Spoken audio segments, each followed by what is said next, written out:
actually bought these 3 mirrors from Target to put in my entryway, but then when I got a hold of Feng Shui, they suggested, put mirrors in your entryway facing your front door. So I decided to upcycle these.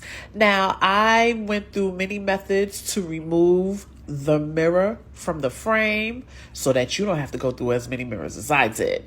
And applying the blow dryer to, heat to the glue was the most effective way. Also cutting with a razor the paper and then wetting it and scraping it off was the easiest way to get this mirror together.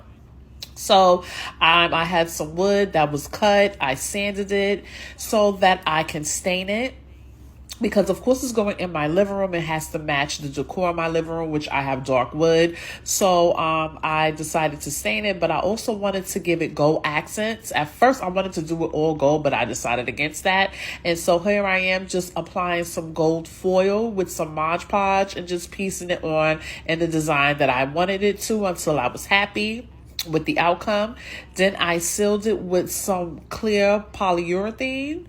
The original one that I had is matte, so I used that at first so that everything could adhere really well.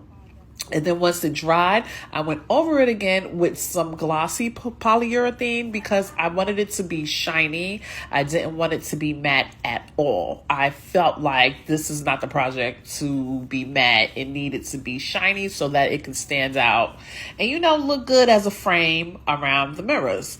So once I did that, I did forget to buy those metal things that you put in the back of like mirrors to hold the frame together. So I took my paint stirrers that I had, the thick ones, and I cut those down to size and I affixed that to the back of my frames so it could, be secure and my frames don't fall apart once I staple it. And I use my brad nail gun to affix the pieces of wood, as you can see, and that was the frame put together. Here I am just cleaning off the mirrors before I add them to the frame. And I use picture frame. You see in the beginning of the video, but I use those to affix my mirrors. I did use 4, but I'm going to get more so that I can have a total of 8 because I just felt like it needed to be more secure.